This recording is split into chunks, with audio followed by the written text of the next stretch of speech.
TikTok, it's time to rock. Welcome to the channel, folks. Welcome to one of the annual shows that we do here on the channel now. I think this is the third or the fourth year in a row we've done our top 3 list. Simon, am I correct? I think it might have been top 5 last time. We've cut it down to top 3. No, it was top 5 for a couple of years, but that show went on for about 3 hours. So I think last year we cut it back to top 3. Yeah. Oh right. Oh okay. But I knew that at some point I'd had top 5s, and then this year it seemed to be a top 3. But if we'd done it before, that's a whole year ago. Don't expect you to remember that far back, do you? Actually, I remember it was just top 5. Brad, it was top 5, and then we thought we'd be contrary, which is something that we like to do on this show now and again. So we thought we'd do top 5 and then negative 5 items, so we did that for a year, and I think that was like a 3.5 hour show, and oh no, we can't do this, so we cut it back to 3. So look, it's always going to be a bit of fun, isn't it, Brad? Yeah, of course, mate. I mean, we could, if you made it top 5 and the not so top 5 of 25, I reckon we'd be here for about 4 hours. So yeah, good. I'm glad it's only 3 and 3, which is good because we're not harping on the negative either, which is great. So yeah. Well, I can say that we've got good morning to the great Vanzini in the chat. Vanzini Francis, great Vanzini. Hope you're well. Good to see you, brother. I've seen him in. Yeah, John ZD351 as well. Morning, both. Good to see you both. Awesome. Fantastic. And so we just want to remind you guys that this isn't our official Christmas show. Our Christmas show is going to be Saturday, this time on Saturday, New Zealand, Australia time. So we're going to jump on and have a bit of fun winding down. And the Rock Professor and I probably will jump on Sunday and do something anyway for an hour or so too. So, because we just love it. We just love it, Simon. Because we can. Can't stay off the air. You just got to be on the air. On the air, brother. On the air. Apparently, it's all about when we go live. The algorithm's all about when we go live, Brad. That's apparently. Right. The fact that you're in your private jet and can't get it. And look, we're not going to make any promises, but we might. Brad might join us on location. There might be a big might there because the priority is with real people, live people, not people here. Like. Does that make sense, bro? Yes. We'll try. We'll see how it go. I won't promise. We'll see what's capable when we get there. Yeah. Well. So we want to say thanks, obviously, to everybody. And that's probably all I'm going to say at this stage. We're going to be saving all the big thankses and thank yous, et cetera, for next week. But Simon, there's a couple of things you want to mention to folks that you've noticed over the last week or so. Well, yes, absolutely. It's the last couple of weeks we've been doing some shows on the Beatles anthology stuff, and they've gone really well. We've got nearly 400 on the second, nearly 400 views on the second one, and 460 odd on the first one. So they've gone really well. So thanks to everyone who watched. That's very pleasing that you all watched, and hope you got something good out of it. Thank you. Thanks for everyone who watched. Yeah, they were fun shows. Oh, 100%, bro.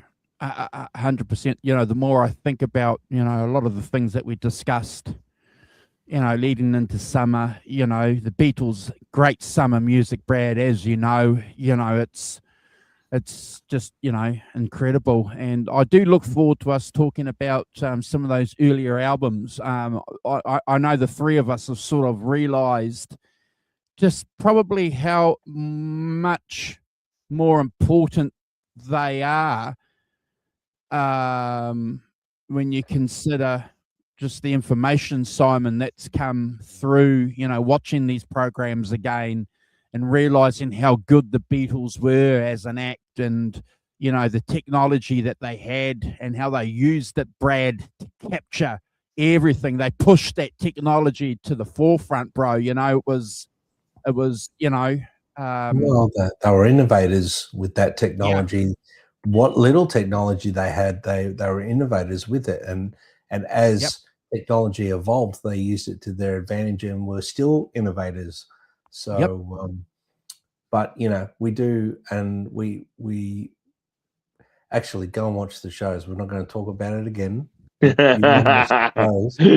Yeah, no, I was going to say one of the big facts we spoke about is how great of a little live band they were.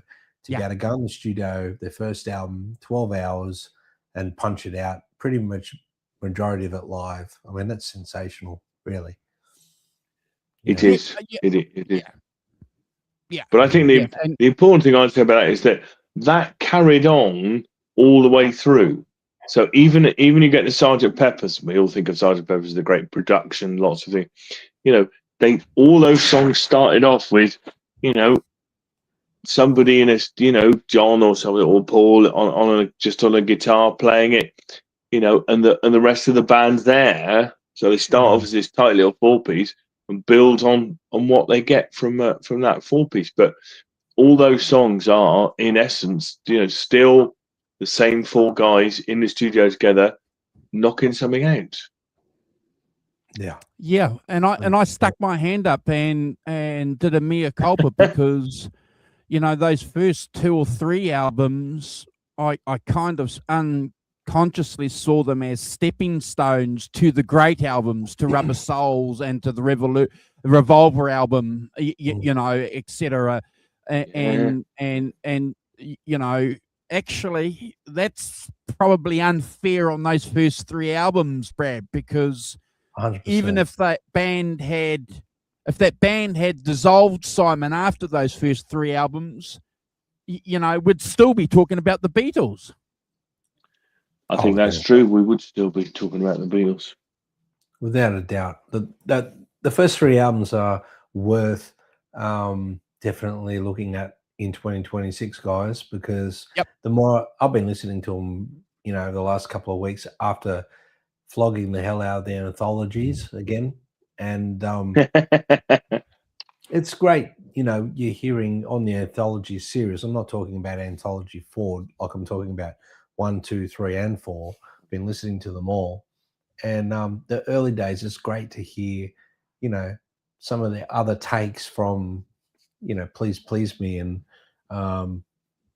those sort of things. Hearing those early takes of those performances were phenomenal, really. I mean, they were such a great little live band, and they just did it in the studio as if they were playing to a crowd. It was unbelievable. Yeah, completely. So thank you, boys, you know, for doing that and being part of that show, you two guys, because, you know, we clearly have a lot of fun, and, you know, and we take a, you know, a lot of what we do here, you know, seriously, because we love the music. But every now and again, you know, there's a couple of shows that we do, or a couple of series, you know, that shine a little bit brighter in our back catalogue, gentlemen, you know, that that just have just a little bit more of a meaning, especially for myself when I have a big epiphany, Simon. When I get a big, you know, like, wow. Yeah. Yeah. So it's selfish for a starter, if that makes sense. It does make sense, and I too, Brad. I was listening to Hard Day's Night and Help because they were Yeah. kind of and they just you go, oh look, here's another song that I know like the back of my hand. Oh, here's another brilliant song.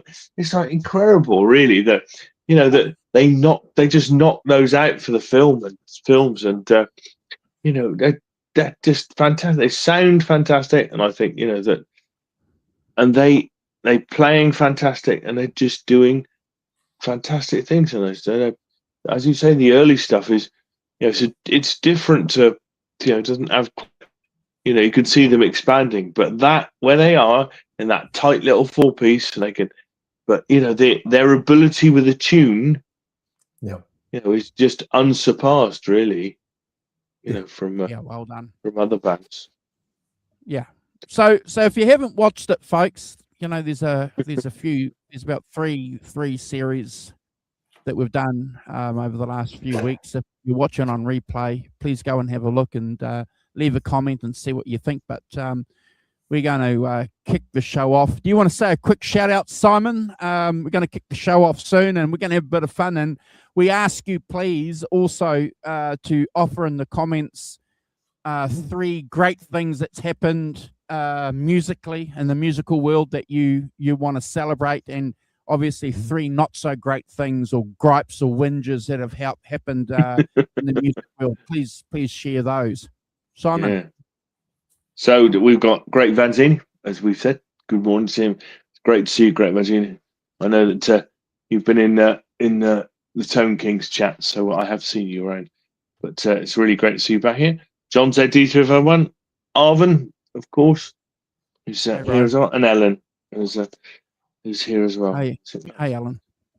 Yeah, that's everyone who's commented, and thanks ever so much for your support over the year.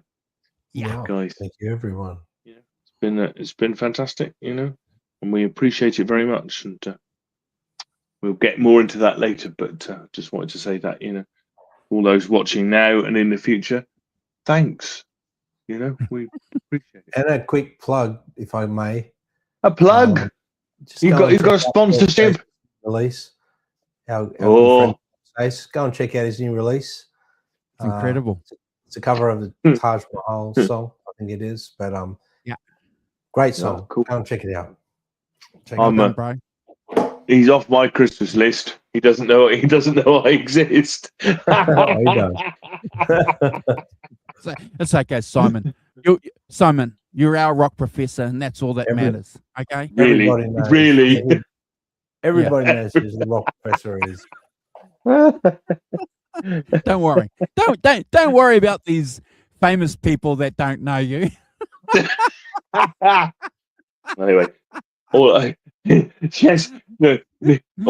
say is John Paul Jones knows who I am. So there. Wow. Wow. That trumps everyone. That trumps everyone. Yeah. So boys, do we want to start off with the not so good list, or the positive list? You have a preference? I think we should end the show on a positive note. So maybe start on the not so positive. Oh, I think you're right, Brad. I think you're right. I like to end things on a positive note. So that's a good idea. Okay. Or we could do one good, one bad, one good, one bad. No, we get confused otherwise, Come on. Oh, all right then. Yeah. Gosh, that's hard. Yeah. Yes, you are right. Yes, that is quite hard, isn't it? Yes. I like to set myself an intellectual challenge. I am, of course. So we'll do 3 negative things that have happened, or things, etc., over the last 12 months. And please, obviously it's related to music. So it's got nothing to do with your boss. It's got nothing to do with your prime ministers or presidents or anything like that, or the missus, or the girlfriend, nothing like that. No. Or the husband. Yeah. So who's going to go first? That's the big question. The boss man's going first, leading off. Yeah, I think that's only right. Yeah. So what we'll do is we'll kick off with me. if that's okay, and then we'll go Simon and then you, Brad, if Yep. we can go in that order. So I'm going to kick off. Obviously, we have a lot of respect, obviously, on this show. This channel was built around this band called Van Halen. We picked up, a lot of support over the years. We actually have a Van Halen show dedicated to this channel, Brad and Simon, as you guys know. And Van Halen has brought a lot of joy to myself personally over the years. Their music, reading about their lives, watching the band progress, with the different singers, etc. It's been great. It's been fantastic. And one of the great things that I liked about my relationship with Brad in particular on this matter is that Brad made it quite clear from the word go when we touched base that he was a Van Halen fan and he loves all the eras. He sees it as a progression. I said, man, you're my boy. Yeah, that's it. Yeah. So that helped. There was no dichotomies between the different lead singers. But, and this was the same whinge that I had last year, one of my same whinges, Brad, that I had last year. But this is a little bit more in particular now because, Alex Van Halen has come out and said that he's working on part 2 of his incredible biography, which came out called Brothers. And we've done a couple of shows on that, and Brad in particular will be a supporter of you in particular getting the audio book, because to hear from Alex's voice, his thoughts was a positive, Brad, that you loved when we did a show. But to hear that they're coming out with part 2, and I was really excited when I heard that, because I thought, wow, part 2, this is going to be the continuation of the saga, with Sammy Hagar as the lead singer.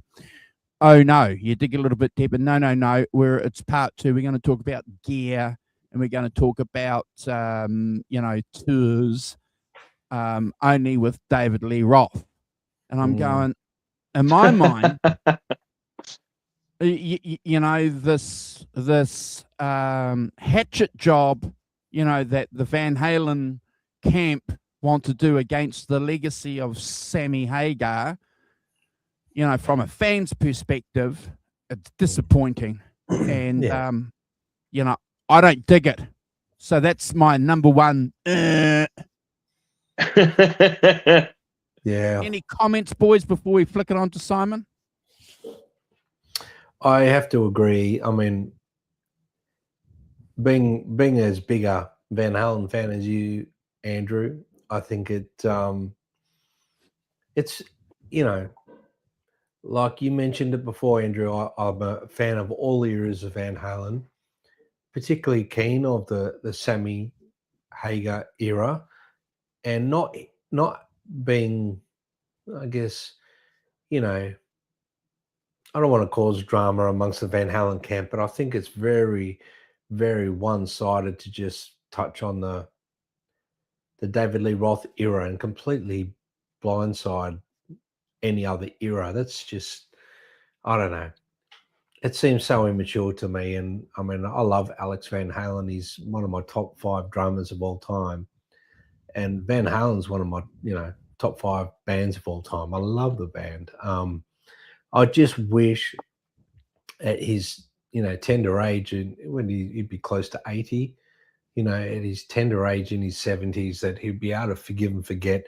By the time you're 70, you should be able to let go of the past. I'm sorry.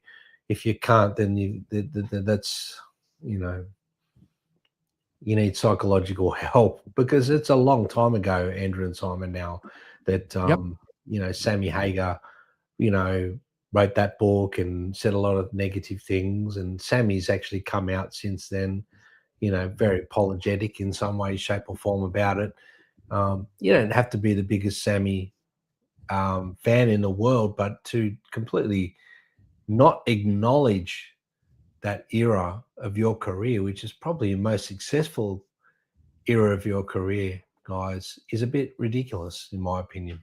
So I agree, Andrew, and I back you 155%. Fantastic. So John's got a No. good comment here. So John says, just hold on, Simon, please, if I can read that before you make a comment. Sorry. Agreed. No, carry on. I keep hearing how much of a sweetheart Eddie Van Halen was, but both brothers seem to be very petty people. He's right. I'll just keep to the music. I've lost interest in the people. And again, you know, from John's perspective, you know, he's got a point. But from the channel's perspective, John, it's the music and the people from our perspective. So we've got to take into account, you know, the people. So if you could give us bit of a birth from that perspective, bro. But thanks, John. Yeah, I don't think that they were as free loving and carefree as people make out, Simon. No, I think that's right. Well, I'm very pleased because I'm not particularly a Van Halen fan, so that's fine with me. Don't write anything. Don't do it. Mess up your legacy. It's all fine with me because I'm not there. Yeah. Cause a bit of trouble, wouldn't it? No. I seriously, I think that that you know you're absolutely right. That kind of, you know, I mean, I'm nearly 70. You know, it's like. You really got to shovel that stuff, you know, aside and, you know, get on with people and remember the good times and stuff and not kind of cut people out. I just think it sounds, as an outsider, and just sounds like completely petty to me and, you know, not something you should be doing at all, really. And I also think that the management of their legacy that they seem to do very badly at, you know, despite having lots of people they could look to who manage their legacy really well. It, you know, I think just not to do not to do with you know, that kind of petty stuff with, you know, let's ignore Sammy Hagar because, you know, he came later and, you know, it's like just seems just a trifle idiotic to me and just it's not what the you know, well, it's not what the sensible fans want. You know, the ones who are either in one camp or the other. I don't really understand that. You know, you're either with the band or not. I mean, almost no bands have had no changes in their lineups. Yeah. You know, there's one or two, but you know, the Rolling Stones. You know, let's take the Rolling Stones. You know, as a really good example of a band who have gone through quite a lot of people. You know, some of it forced, some of it.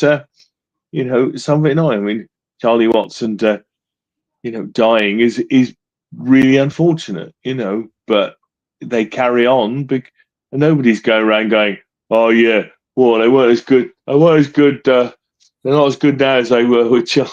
You know, it's like it's just the Rolling Stones that you go and see the legends, you know, and they're legends and they get on with their touring lives and you know and figure it out. But yeah, I think, as I say, and I think it's been, you guys haven't done a Van Halen show for ages, have you? 6 months? More than I that? don't think there's been No much news. need to. Not much No. need to, Simon. I mean, you can rehash all the usual stuff if you wish, but I guess there's no real point to it. It gets a bit monotonous and boring to talk about the same stuff. And really, if they looked after their fans, I guess in some sense there would be something to talk about, Simon. You know what I mean? No, I think that's right. There's no less, but you know, there's kind of, you know, if we've done a Led Zeppelin show this year with that, you know, but I agree. You know, you would expect there to be things that you would be able to talk about in that world. I think, Simon, Maybe I not. guess at the end of the day, life is way too short to be still hung up on hating Sammy Hagar for things that Sammy wrote about in a book or Sammy did business-wise towards them. And he wasn't, you know, really from a business perspective, he was just looking after himself anyway. The book was a bit silly, some of the things he wrote in the book, but I mean, again, he was disgruntled. He was a bit bitter at the time, and he wrote what he thought was the truth at the time, and it was his side of it. And surely they could, put things aside and move forward. Honestly, you know what I I mean? completely agree with that. Yeah, and if as John said, Eddie managed to get back in touch with Sammy before he died, but not with Mike. You think, blimey, Yeah, facing it's your own bad. mortality like that, I want to tie up some loose ends, possibly. Yeah. So I mean, But it actually makes me at times not want to listen to Van Halen because of the nonsense. yeah, So, and that's sad that a band does that to you because of their behavior. And I put the behavior beside when I listen to the band, and I get the joy from the music again. But then I realize, when I'm listening to it, God, this is the era that, say, Alex just loathes because of Sammy Hagar. You know what I Yeah. mean? Cool. But then we've had other people like Mikey Mojo who met Alex, and he personally asked him what his favorite album was, and he said For Unlawful Carnal Knowledge because of the drum sound. So he's acknowledging it in public to people, but he's just not putting it in words in a book. Hey, Ralph, good to see you. Yeah. Thanks for joining us. Yeah. So thanks, guys. So Morning, we'll Gretch. move on. So Alex, if you're watching, you want to come on the show and talk about things, set the record straight with us, you're more than welcome. Clear it up. Simon, what's your first gripe, sir? Well, my first bad thing, it's a bit personal, but symbolised by these bloody things. This is the crutch of doom. Yes, louder. The crutch of doom that I'm still on 9 months. Yes, exactly. As everyone will know, I had an operation on my neck nearly 9 months ago, April the 1st, to correct some things which to be honest, haven't really been corrected, and I'm still on the crutches, thrillingly. So, and I don't feel any better, and that's including no driving for 7 months. So I can tell you that's quite a joy if I live in the country. But that has been my number one aggro this year, and in fact, I'm going later on today for another MRI scan to. We're starting on round 2 because I'm not satisfied with round, where I got to with round 1. But it's been very difficult. I haven't been able to get out very much. So thank God for the show is all I can say. But in many ways, so yeah, I know it's not a music thing, but it has, because I haven't been able to get out nearly so much to gigs that I wanted to go to. Things, because I can't stand up for 3 hours in a small venue. That's quite hard work. No, well, mate, we all we can do is wish you all of our warmest thoughts, mate, and prayers that everything improves for you, Simon, because there's nothing, no money can buy good health. You know what I mean? Health is like money in the bank. You know what I mean? So we wish you a speedy recovery, mate. If you can get back there and get some sort of recovery done. You know what I mean? Yeah. Well, I keep going at it, keep fighting, and seeing what it is. It's but it has been painful, and I'm sorry, it's not a musical thing, but it's as I say, for me, it has been my number one gripe for this year. That's fine, no man. That's fine. No it's personal because health is a big thing, mate. When it comes to it, you can't go and see gigs when you're not healthy. So no, it impacts on what I've been able to do musically this year a lot. Yeah. But anyway, it's underrated. Apologies for that. Health is underrated. Yeah. All right. The backdoor man. What's your gripe, brother? Your first gripe? It's a gripe. It's what I call a gripe. Is would probably not be the best way to describe this one, but it's not so good.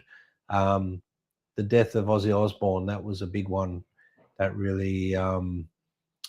That was something that the whole world mourned the loss of Ozzy a lot more people than I thought would mourn the loss of Ozzy, to be honest with you. And you know, to see him do his last final performance, that was joyous but heartbreaking at the same time, to see him in such a state that he couldn't even stand up properly to belt out, you know, his Black Sabbath set or his, you know, solo set. But, you know, God bless Ozzy Osbourne. He was such a big inspiration to so many musicians, and it was a big impact when he passed away. It was like 5 months ago now, maybe. I still, you know, when I see something about Ozzy's past, I find it hard to comprehend that he's actually not around, because Ozzy's always been around. You know, you know, he should have died many times over, really, what he's done to himself that many times. But yeah, so that's probably, it's not a gripe, it's more a not so good thing in the industry at the moment. So yeah, not quite a gripe like yours, Andrew, but ever so, you know, bad, equally as bad, if not worse, in a roundabout's way, to lose someone like Ozzy. No problem, bro. And rest in peace, Ozzy. And we did a great tribute show here on the channel, folks. If you want to go and check that out. So, you know, hugely influential. So thank you, bro, for bringing his memory back to us to acknowledge. Rest in peace, Ozzy. And Simon, thank you again for getting up and joining us weekly. And good to know that the show has been a positive for you over the past few months too. So that's, from that perspective, that's been really, really pleasing to hear. So we're on our second whinge and whine before we get on to the positive stuff, folks. So bear in there, hang on. You know, we're getting rid of the nasty stuff first. Look, I have to mention this because I do admin a couple of Facebook groups associated with the group, with our channel here. And I understand the positives with it. I understand the positives. There are positives, but my gosh, there's a lot of slop.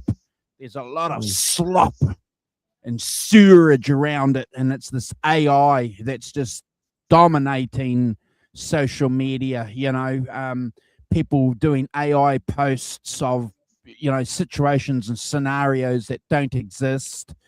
It's just, you know, and then posting them into Facebook groups. And it's, you know, we've got a rule on our books, on our groups, Facebook groups, you know, no AI generated slop. I understand completely there's a positive aspect to it, but my gosh, we're getting a lot of sewerage with it, and it's and slop, and I don't like it. Hence why I'm not on Facebook anywhere near as much as I used to be. It's just rubbish, most of it these days, honestly. It's motivating. I think it's a really difficult area, actually. I think it's, you know, that we're in that period where, and I'm sure you've seen it, I've certainly seen it on where they do AI versions, so they'll take a song and they'll do a 60s soul version of it or whatever, you know. And I admit that part of me is interested in that, because when you listen to it, you think, bloody hell, that's pretty good, you know. They're taking a particular song and changing the genre of it, but you know. And I know at least one YouTuber. There's a YouTuber who's about to release an album that he's done using AI, but the AI fills in the bits that he can't play. So he's done all the guitar work and stuff, but you know, the bass and the drums and other things, he's got AI to fill in. So you know, I think that's really interesting. So it's enabled him to make an album, which must be a good thing. But you know, and he's been very, very clear about what he's used AI for, and you know, and stuff. But I think, but you see what I mean about it. I mean, that's quite a difficult, you know, question to go, well, am I morally against it, morally for it, you know? And the answer is I don't know really. But I'm pleased that he's got an album coming out. That's a good You know. good way to look at it, I guess. Yeah. From a I, standpoint you as a know, musician, I well, find AI just as disappointing as streaming. That's how I see it. Like streaming platforms, they continue to rob musicians, and everybody listens to music through streaming now, and it's sad, but that's the reality. And AI is the new reality, I think, unfortunately. So, well, I think it's like a lot of things that, things, everybody's using it for everything right now. Anything you can do, you can insert yourself into films, you can make it to do trailers for you and all sorts of stuff, but I think, that people will start to use it in creative ways. And I think that, Brad, an example for you is that you could do demos, for your next, because you could do whole demos. So you could work out exactly what everyone's going to play, and you could present the band with a demo that is by using AI to fill in the gaps you can't do. I mean, what's the difference using AI to do drums and, I can't think of any drumming programs, but, what's the difference between those two? You're doing the drumming thing yourself. Whereas you're getting a computer to do it for you. But all right, we're gonna move point. on because clearly Simon loves AI. So we'll move on to the next subject because I don't want to sit here for the next 5 minutes listening to someone. I don't hate it. Well, I think it's slop. And and the Facebook groups that I administer and that's fine. That's all right. And I delete it because it's lazy. It's from my perspective, it's lazy creativity, and it's building a future that's fabricating the past. Like, for example, there was a big discussion on a Woodstock group where someone did AI of Janis Joplin and Jimi Hendrix and Jim Morrison sitting together in a cafe, and people were arguing and saying that was real, and clearly it wasn't. But the people that were arguing that it was real were Zoomers, because they don't know. No, I agree with you about that. I don't think that's a particularly useful way of, as you say, it's not presenting any kind of truth. It's just presenting but when it comes to AI, that I've made. That they've used, for example, like with the Beatles anthology, when it's used in that perspective, Simon, like I said, I don't have a problem with that, if it's been done in a creative, proper process. So when I upload anything onto YouTube now, they ask if anything is AI generated. You have to click that button now. So every video that we upload, they want to know if it's AI generated, and I say, well, no, it's not. I'd like to see you try. So anything that's AI generated has a different algorithm, which is good to know. Good to know that a stream like ours goes on a higher algorithm, and it's good that YouTube is supporting that. But I just think it's bringing in, from a creativity perspective, Simon, a lot of laziness too, and I'm surprised the amount of people I know that use it. Even for work, I won't tell you this because this is a little bit personal with business. I'll tell you guys off here, but I just couldn't believe the response I got from an owner of a company. Yeah. I'll just say one thing. Sure. Last week was the first time I've ever actually experienced talking to an AI person on the phone. Wow. When it was supposed to be a tradesman I was calling, and I was speaking to an AI person. He had no recollection of the conversation, and then when I rang it, I showed him, and it was an AI person impersonating him talking. Yeah. Really? Yeah. Yeah. A lot of companies are using them as sort of updated versions of the chat things, automated chat things. So a lot of companies of their customer services has been automated. So when you type something, but also automated voice things as well. So you are talking to an AI person that's been programmed. Let me tell you something. Not real. Simon, and we'll move on. Which is terrible. Which is terrible. I'll tell you one thing, and then we'll move on. I said to him, because I spoke to him, and he goes, "What do you mean AI?" I said, "Listen, mate, I'll ring it, and you can hear it." So we rang it. I said, "Don't answer your phone. Let it go to message bank." And it went to message bank, and it started talking, and it was talking to me, right? AI. Yeah. In his voice, he knew. He reckons he had no idea that this was happening. And I said to him, "Listen, mate, if I experience this one more time," I said, "you either answer your phone.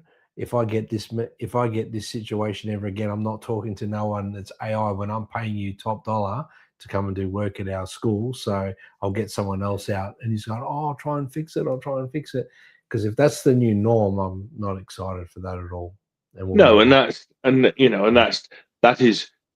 is using. Well, no, that hasn't happened before. Using computerized stuff to skirt key duties.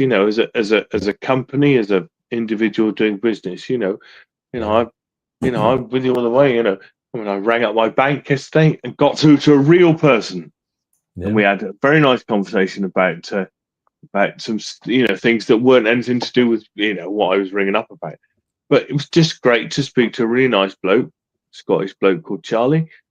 And it's like, that's how you do it. The AI nonsense to faff about with that. I just want to talk to somebody about what I want to do, because AI won't be able to answer the question. Because if AI can answer the question, so can I. Yeah. All right, let's move on. AI can. Sorry, guys. Sorry. No. Yeah, no dramas. Simon.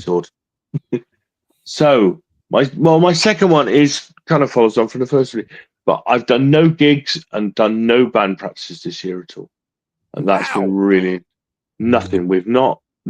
It's only half. The boys have been busy as well, Dave particularly, but we've done this year. We've had some band meetings and stuff. We've got together and gone out for a drink stuff, but we've not sat down and played in a room for over a year. Not sat down, because standing up's not really possible. But anyway, so that's been a really disappointing thing. So I've still been playing at home, but no gigs and no practices that's no fun at all, really, because I've for the last 35 years or whatever it is, we've been in various bands together and gone out and played. It's one of my great pleasures is band practice and going out and playing, and not being able to do it has been really disappointing. Yeah, 100%, Simon. 100%. I'd hate to think that I couldn't get together with a couple of mates and play. It would just drive me nuts, Brad.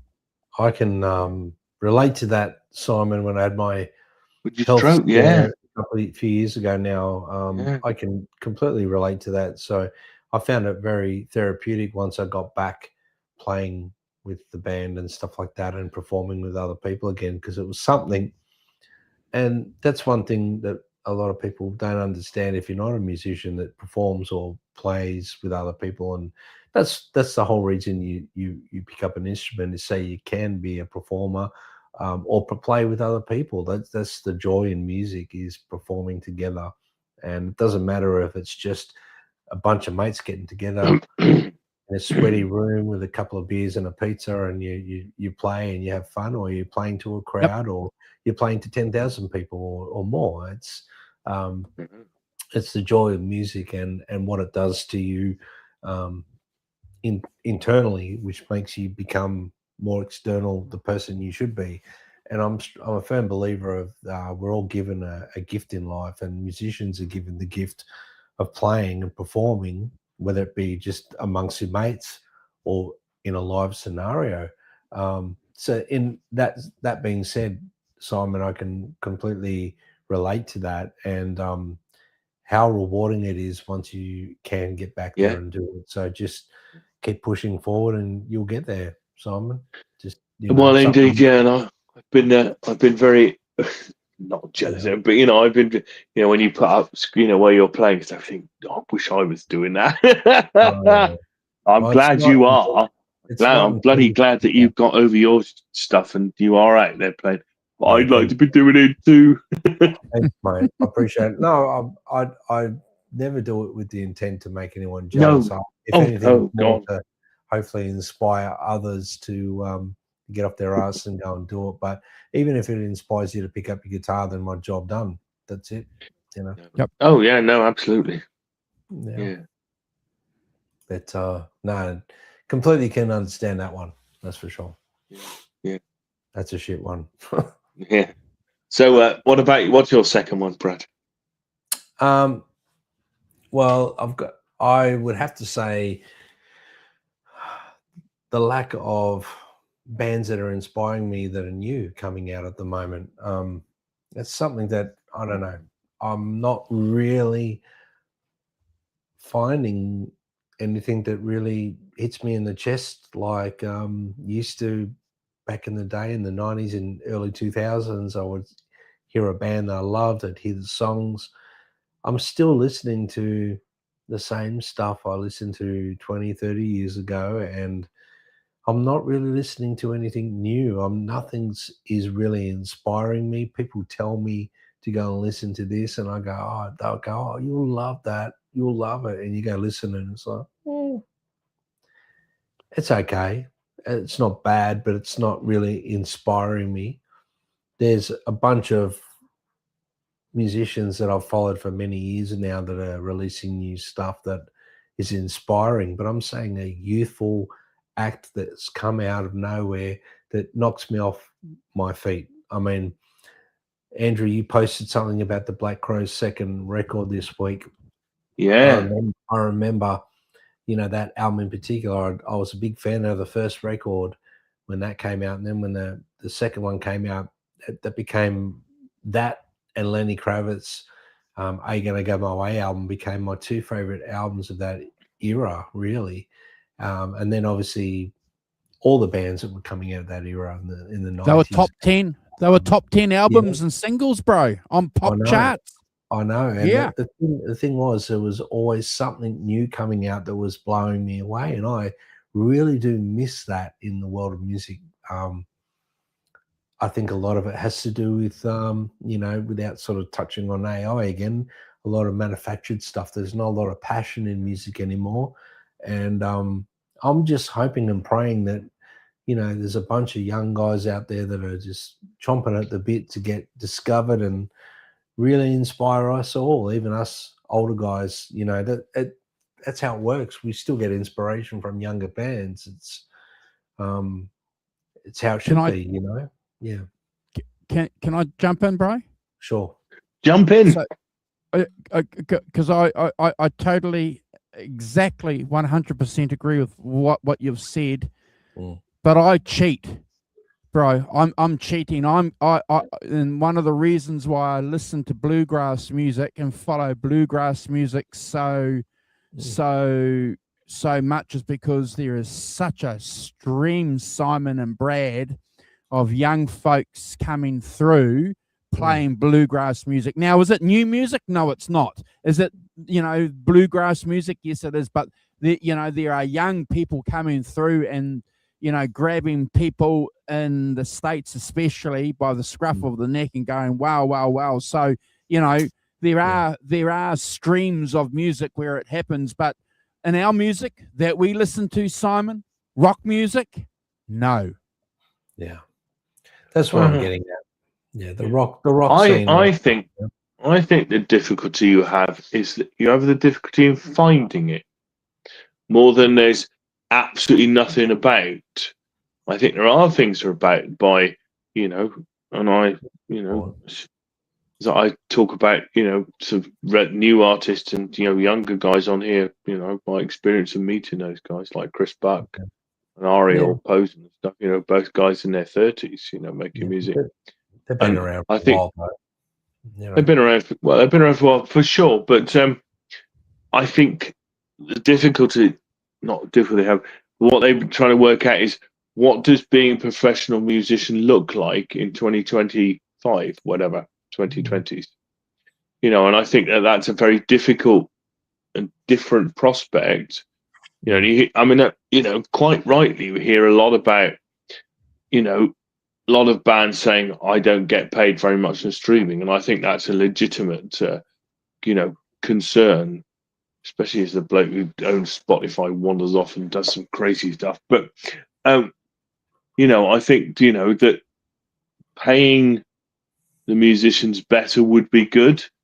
But I would say that, you know, that, you know, if you got signed as a band in 1970, you didn't get a fantastic deal on you know, albums and you know, that you sold.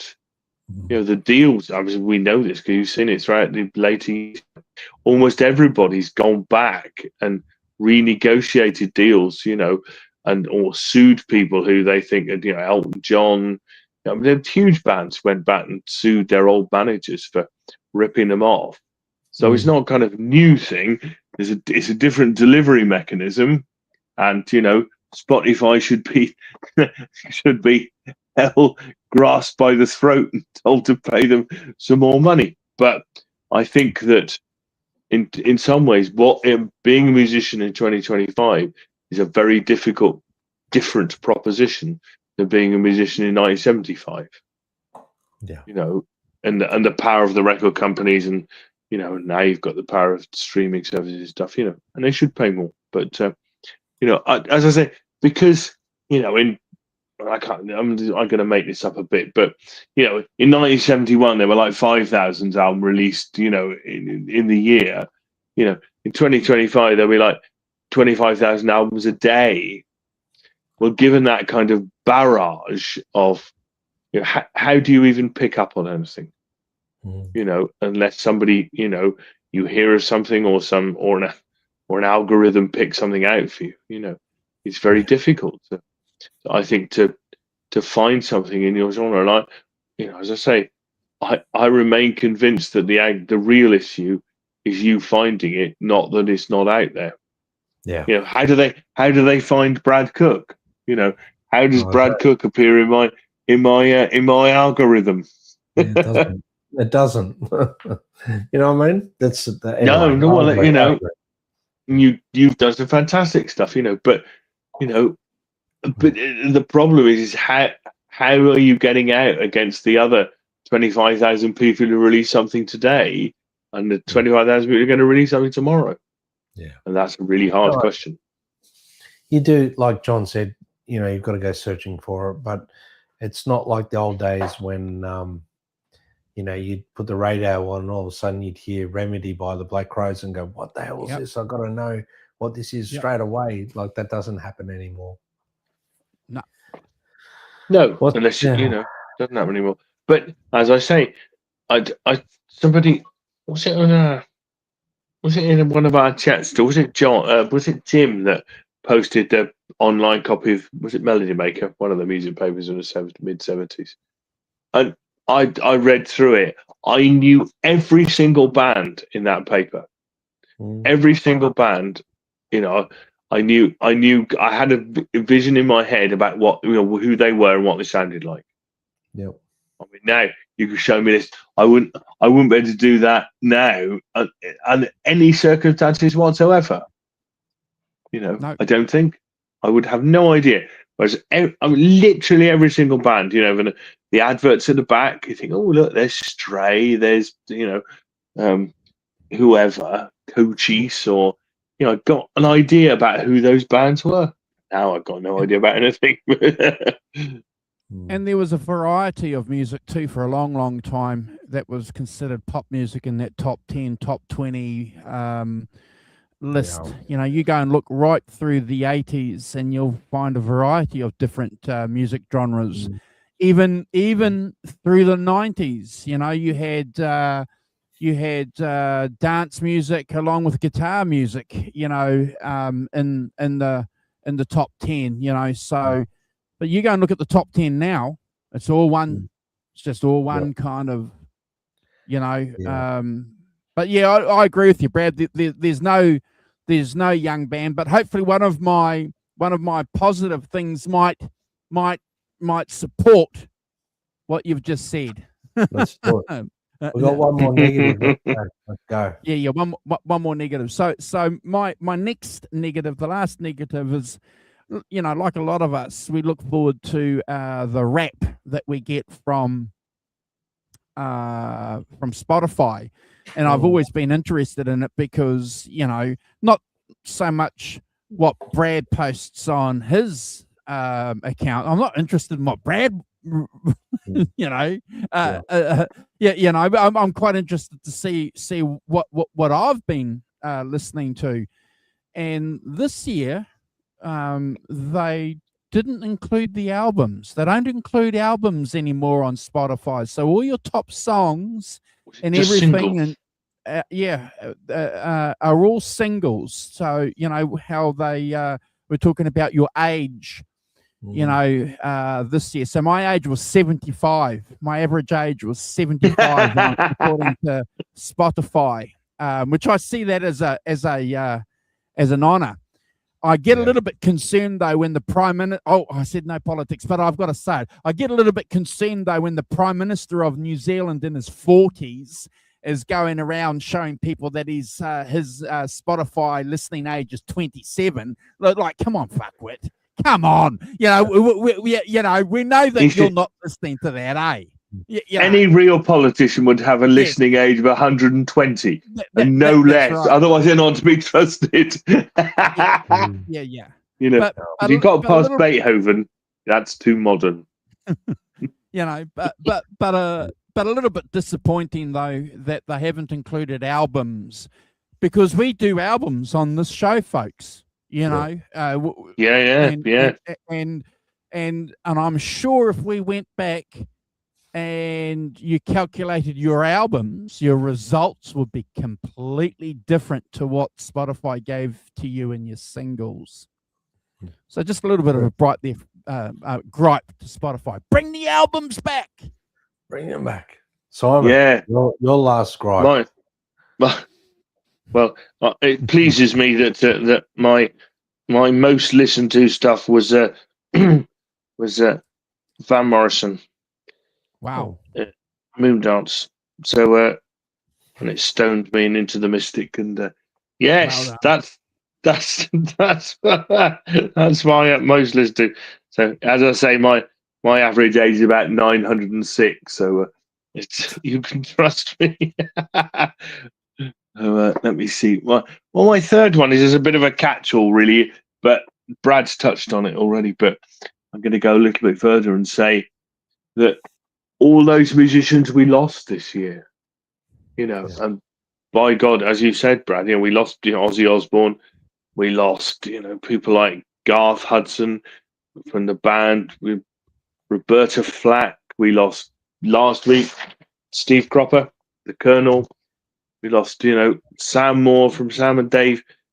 There's a huge list of people that we lost this year, and that's so that's been one of the really bad things I think for this year, from my point of view, is how many Jimmy Cliff, it's how many people we lost this year, and it's only going to get worse.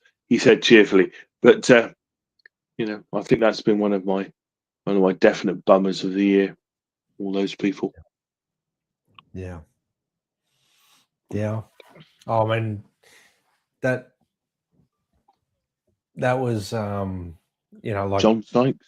John said Ace Frehley. Yeah, I mean, there was so many. Ace Frehley, John Sykes. Yeah, absolutely. Yeah, John Sykes was a big one for me too, and that was one of my gripes. Would be not so good things was losing, Ozzy, but obviously of all the other musicians as well. Not to discount them, it's just Ozzy was one of the ones that really, being a massive Black Sabbath fan and whatnot. But I agree, Simon, with those. I must admit it's been a pretty lousy year for losing famous people, musicians. My final gripe, is it, guys? Is it my final one, or is Yeah.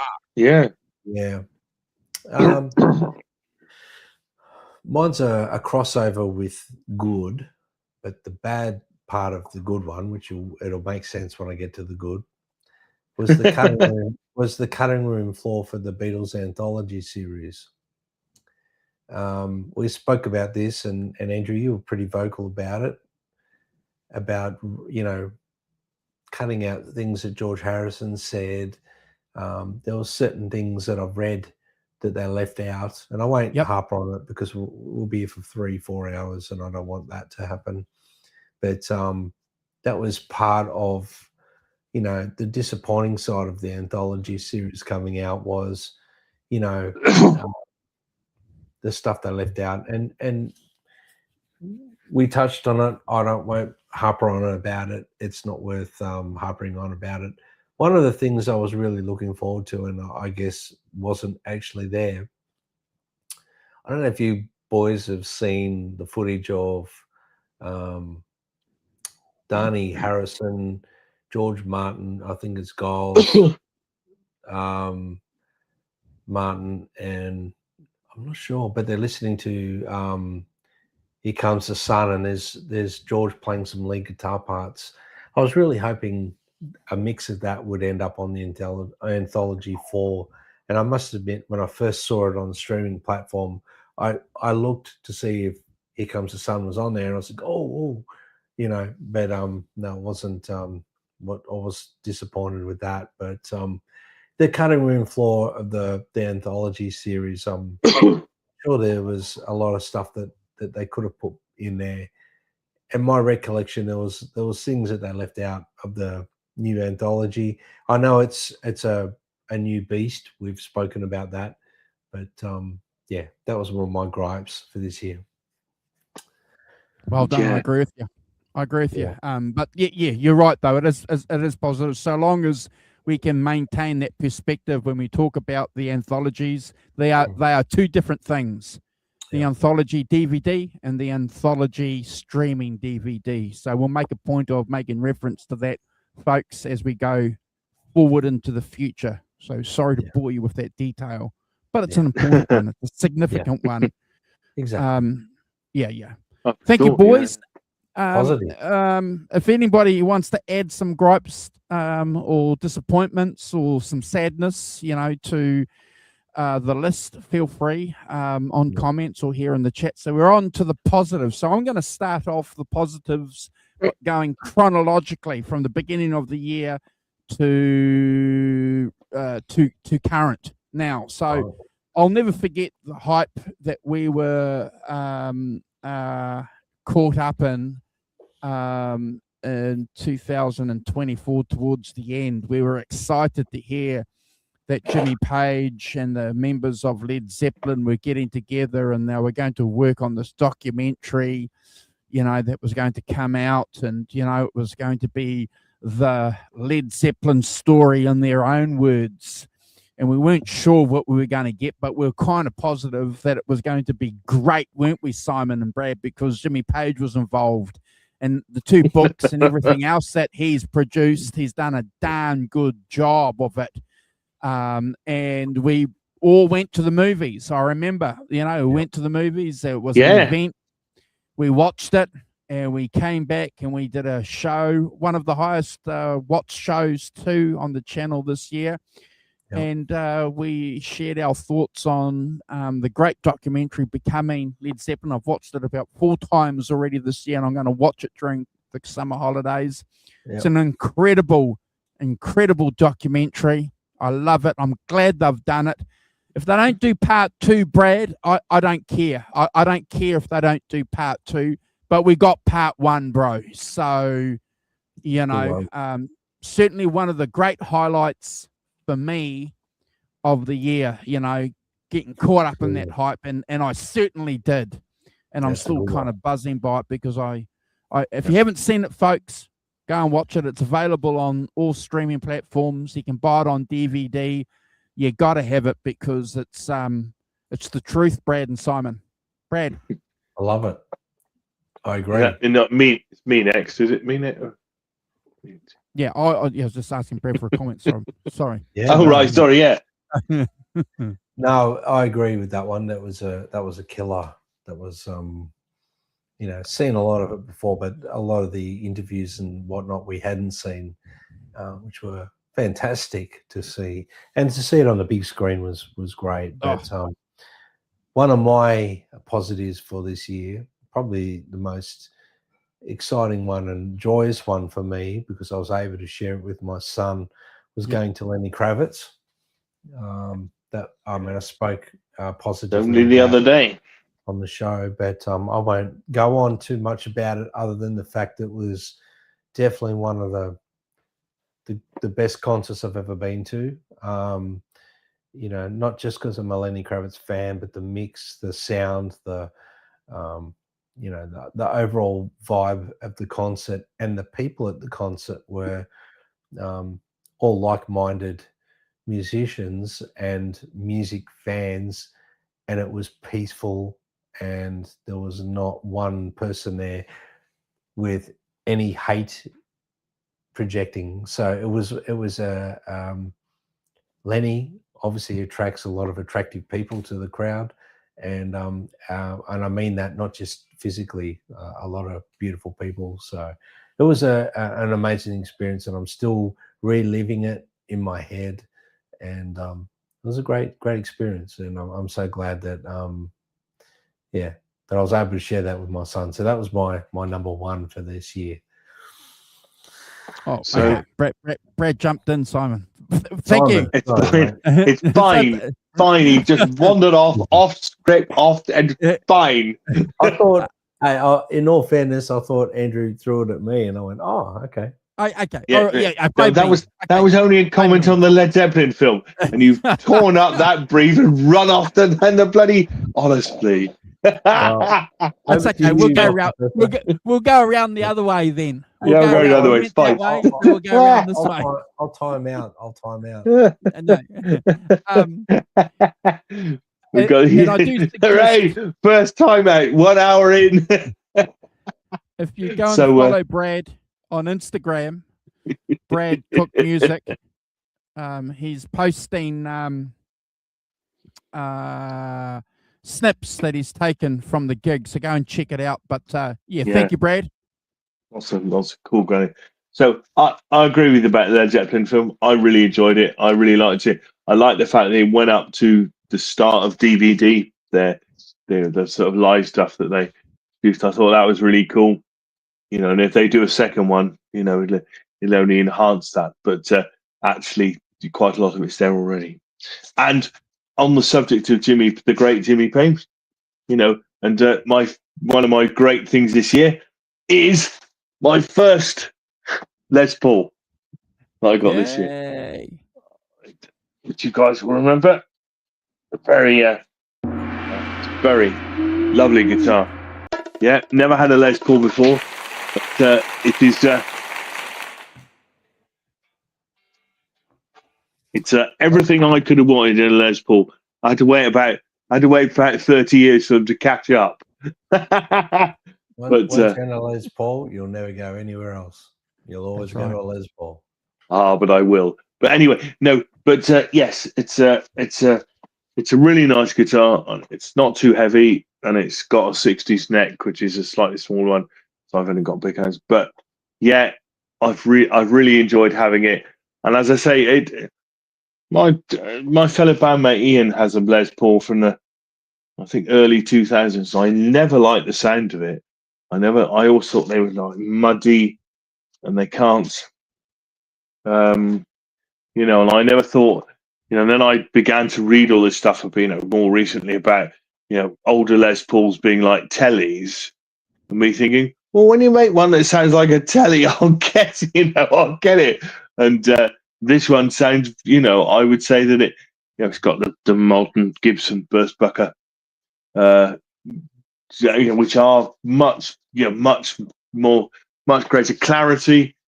And they're much, you know, to me, they're much be what I think of the sound of a vintage Les Paul actually should be, really, and not the stuff from the 90s. So, yeah.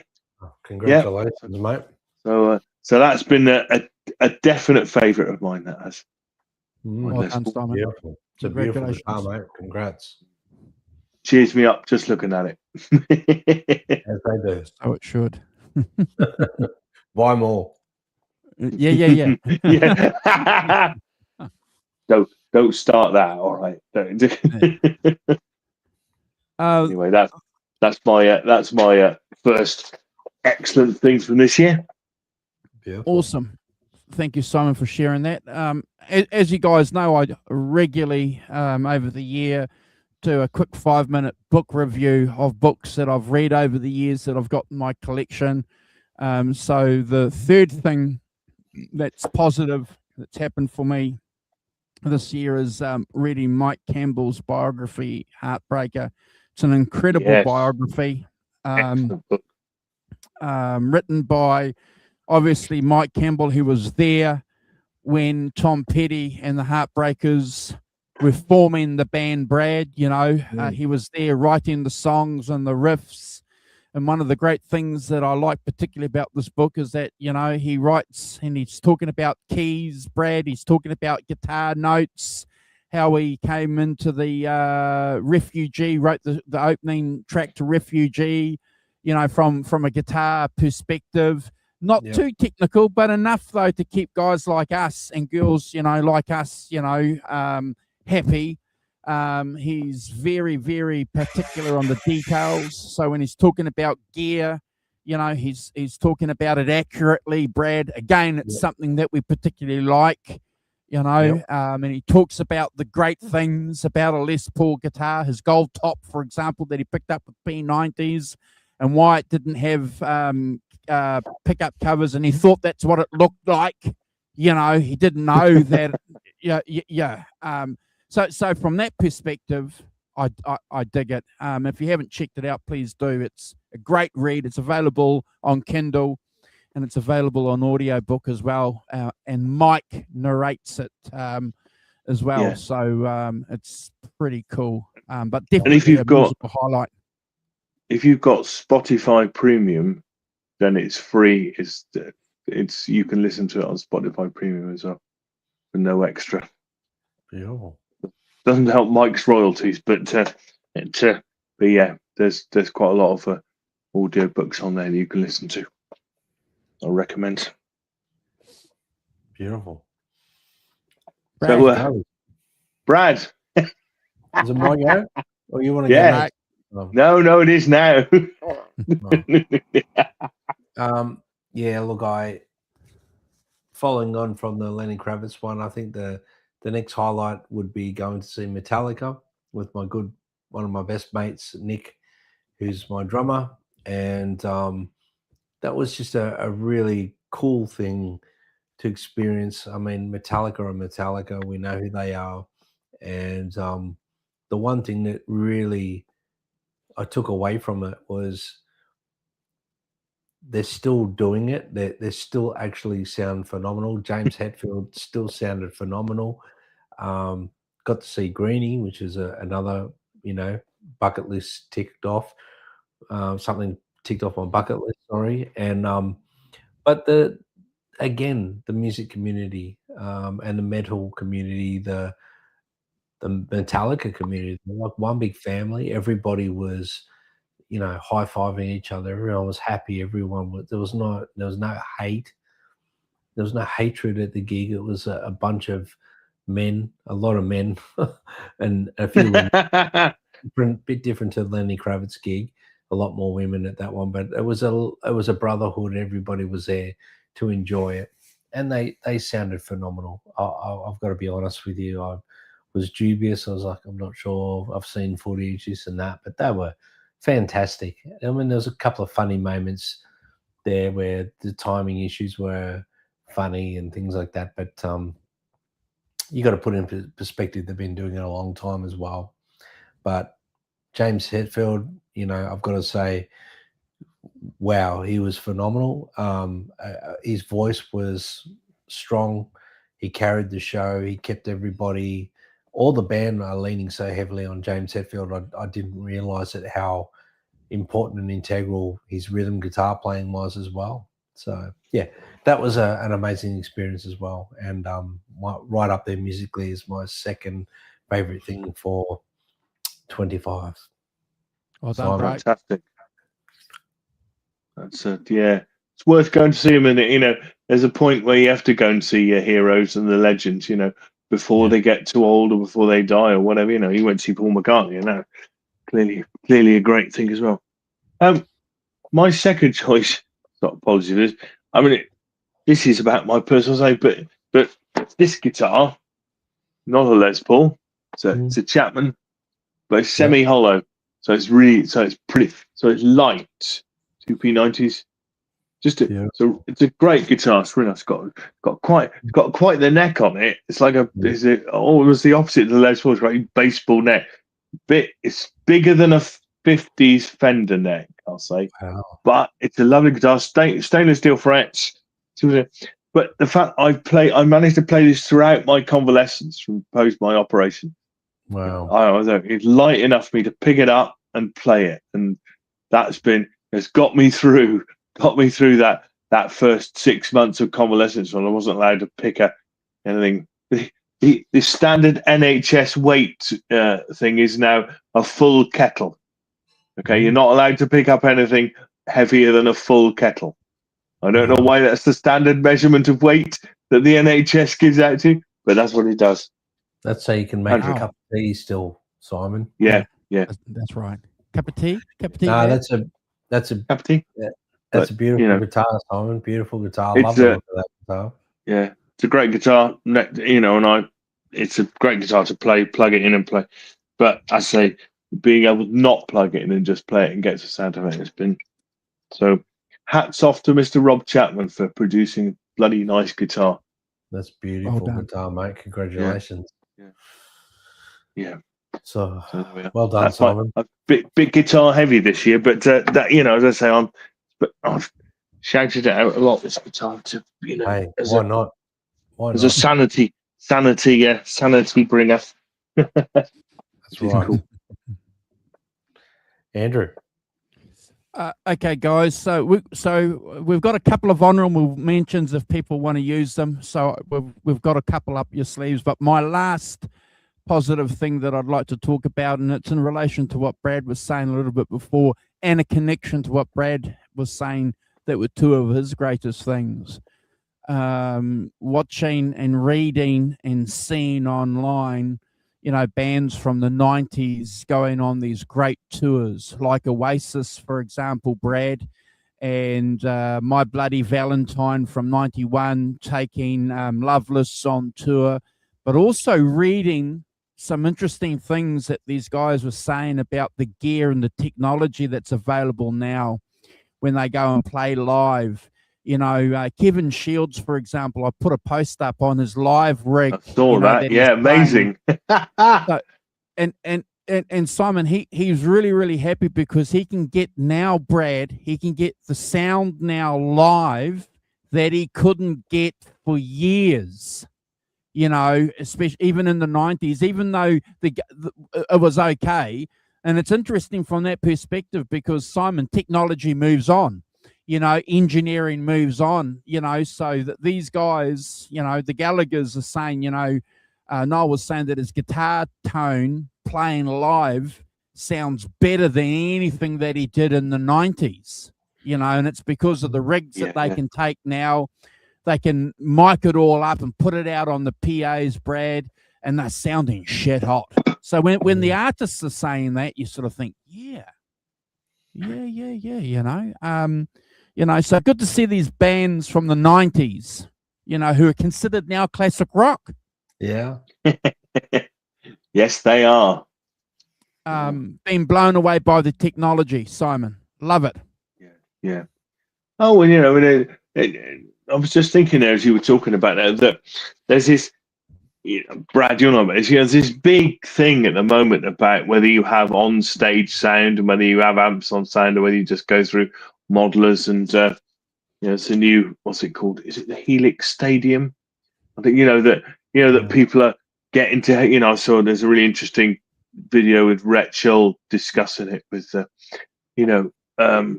with Zach from Mythos Pedals. You know, and kind of so I'm doing gigs in India and the Far East. Like, you know, I'm just going to take this because it is good enough. I can plug it out for the PA.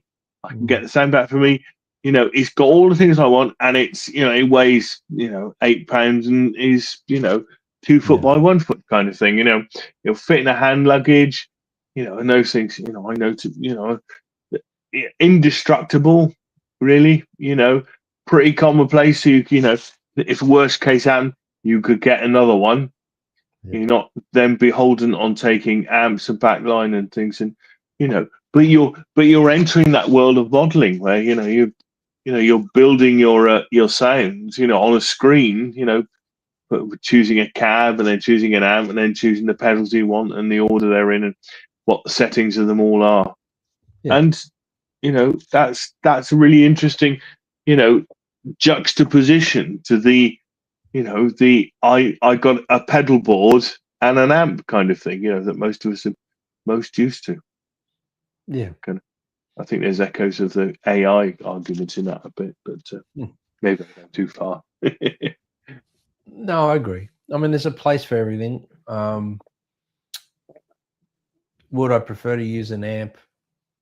100%. Yeah. But when you're touring interstate, and touring acts where they go overseas and things like that, it is good to have something that, you know, you're going to get a decent sound, you've programmed, you're going to have something that's common, a walk-up start with a limited sound check, you've got a good starting point. Depends on whether you like in-ears, whether you like guitars coming through fallback wedges or not, which I hate, guitars coming through fallback wedges, things like that. But you do adapt, you get used to it. But yeah, technology is a blessing and a curse. In a lot of cases, the guitar technology now is coming a long way. So it gets better every year, I think. Yeah. Yeah, for sure. But yeah, well, practicality is a great thing, isn't it, for a musician? You know. Oh, and yeah, my Helix has got me out of a lot of trouble. Let's put it that way. Yeah. For interstate gigs, anyway. So. Yeah, I agree, Andrew. Great to see some of the 90s bands back. Yeah, and digging touring. You know, like I just read this cool article where you know, Kevin was saying that, you know, he can take, you know, his high watt amps, his Marshall amps, his Fender amps, mic them all up, and, you know, play now that album live like he's never played it live. Yeah. 100%. And that's one of the great things about technology is you can, you know, spend a lot of time with that stuff and get really good sounds. But it can be tedious, and it can be but so can, you know, working with a backline higher of an amp that sounds like crud. So yeah, absolutely, yeah. As you say, get you out of a lot of trouble. That's anyway. Right. Yeah, moving forward. Is it It's, my go, guys? I'm it is. Yeah. No, it's you've elbowed into second. Yeah. I nudged my way up to second place. Watch out, Andrew. He's coming for you. This is our third and final one. For I've got one honourable mention at the end. So if you guys have an honourable mention, cool. This one backs on to one of my gripes for 2025. The anthology series by the Beatles. Although I was griping about the cutting room floor, you know, and what's left on it. I don't get me wrong. I still see it as a massive benefit to have a re-release of the anthology in 2025. It's been exciting to watch all that again. The sound quality is much more listenable.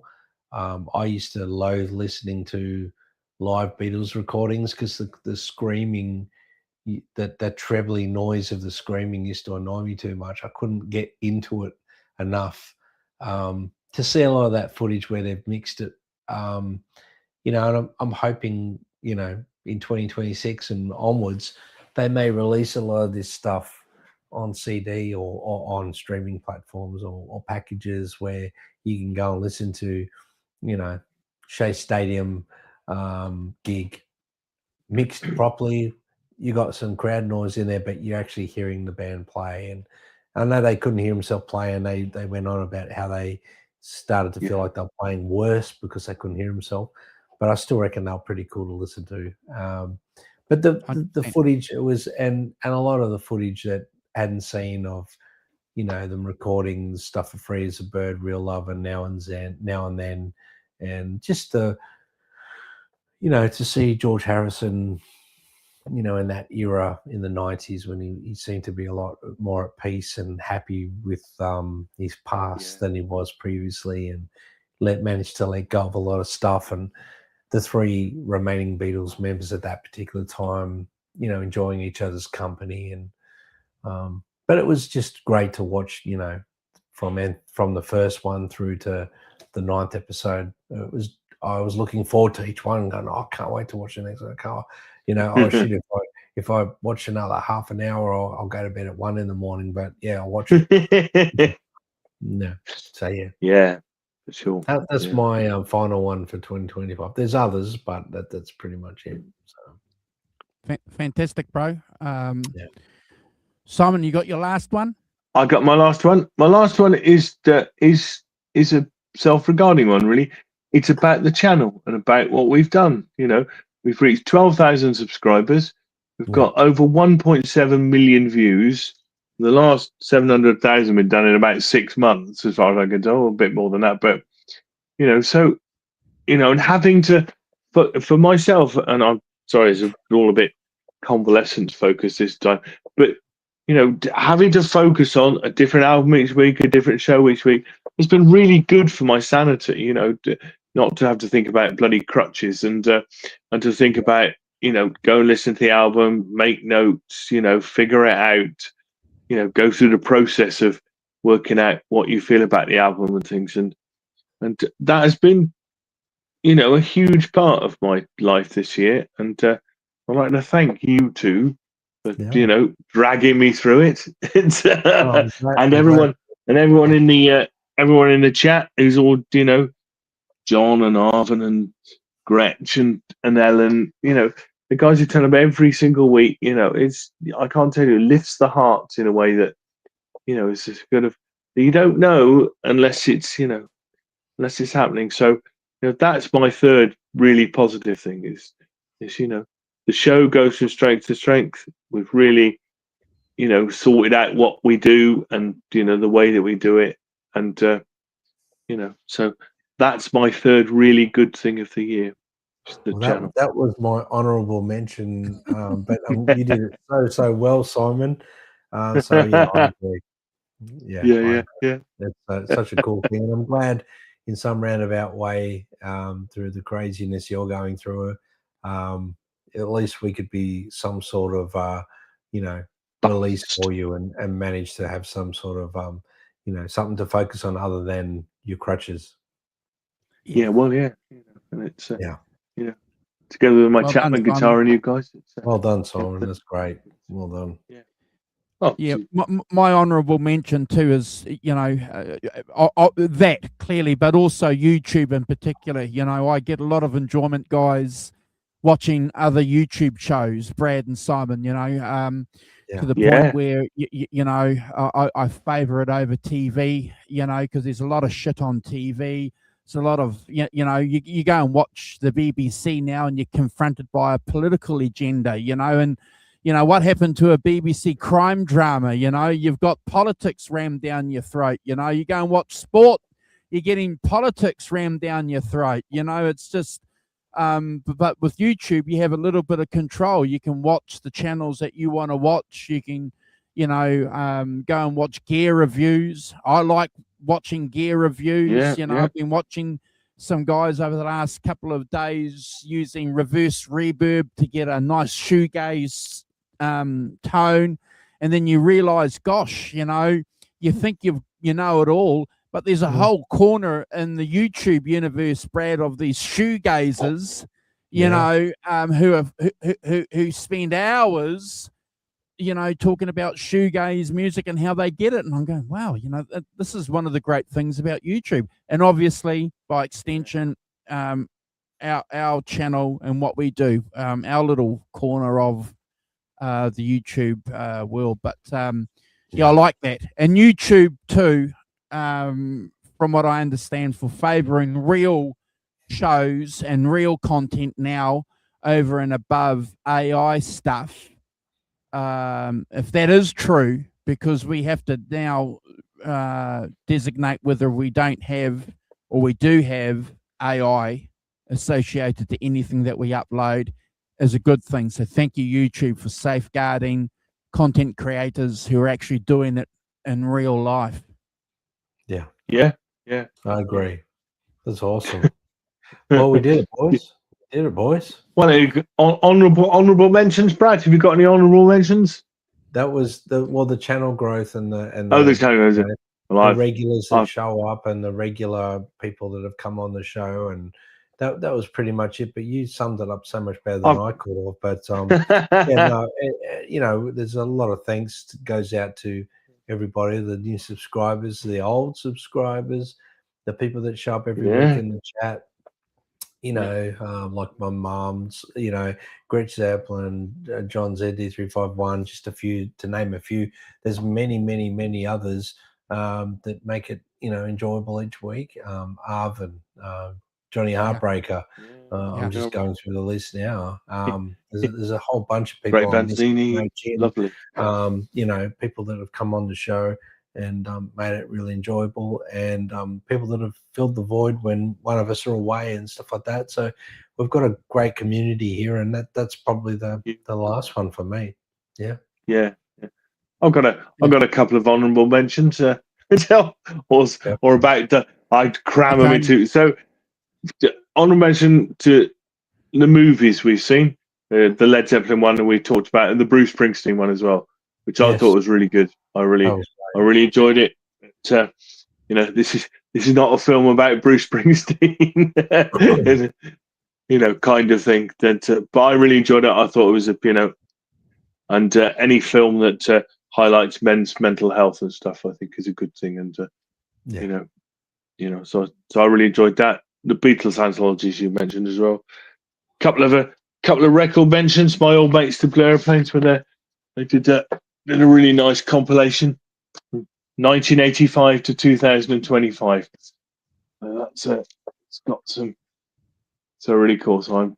It's been one of my favourite albums of the year, and Chris Buck's album Magic opened at the Valencia Club, which they've been touring very successfully for the last thing. That's a really good record, really good, mature, I would call old school blues soul album, really. Anyways, so I think there are, you know, for me, there's still been really cool things to listen to, and you know, and to have, and so hats off to everybody who makes music, and you know, please continue into 26, because you know, we're up for it if it's there. Yeah, and come on the show. So we're gonna be here, folks, on Saturday, Australia, New Zealand times, our Christmas show. So, you know, we'll be, you know, talking about things that have happened over the year. We're going to be talking about some of our favorite Christmas songs. And we're going to also talk about maybe a couple of things that we want to see next year. Yes. So get together, get some thoughts, and we're going to be sharing that. So we want to see, you know, again, music related, folks. You know, you know, yes, Andrew wants to win the lotto. That's always a dead cert. That's a given. It's only a question of time. Yeah. But you know, so have some fun with these hopes and aspirations for next year too. You know, let's see if we can blow a couple of hopes and aspirations out of the ballpark, guys. I've got a great story. I know somebody, a friend of mine from work. Her parents won the lottery, so they won £18 million between them. So they split it 3 ways. So so the parents who are in their 80s, kind of thing, you know, they went to do some publicity for, you know, sort of, you know, and and got driven up and driven back. And on the way back, the mum said to the driver, "Oh, do you think we could stop at the post office so I can collect my pension?" You had no idea. No, £6 million means that it's grown by 20 million times more than your pension today. It doesn't matter anymore. Oh, still had to stop and get a pension. I know. What about the pension? Yeah, absolutely. And we'll have some channel news too. There's a couple of people that we're going to be interviewing next year that have been booked in. So we'll, you guys know one guy that's going to be on, that's been on the channel before. So we're going to be associating our channel with that. So we'll talk about that next week, guys. So yeah, we look forward to that. And thank you guys for sharing your top 3 and your not so top 3s. We always have a bit of fun with that. And again, if you want to leave your list, please do. We appreciate it. And we'll catch you. Don't forget, I'll do a show card. We're going to be a day earlier for the Christmas show, but Simon and I will probably be on this time next week, talking about nothing. Terrible at that. Dear. So I'm going to say goodbye to everyone in the chat. So Johnny Heartbreaker, Tony Bone, morning Tony. Hope you're good. Hey Tony. Tony's a legend. Ellen, Ellen as well, and Arvin, and fantastic. Gret Zeppelin as well popped in. Johnny Heartbreaker, and who we got? Great Vanzini as well. So lovely to see you, Great Vanzini. I hope you're doing well, and have a happy holidays to everyone. Christmas and that coming right up. John said D351. Oh yes, he's going to be Not with forgetting. us. Yeah. So we'll have John with us next week, and we'll put an invite out to Hugh and to Jim as well, and Carl will be joining us as well. Oh, the OG. So that'll be good. Mission RD100 as well. He dropped in. So it's great to see you guys. Thank you so much, everyone, for watching for today and the year. Yeah, and we'll. I hope I didn't miss anybody. Marvin, John, Rex, Johnny Heartbreaker. So yeah, thank you so much, everyone, and we'll see you next week. Take it easy. Have a good one. Take it away, boss.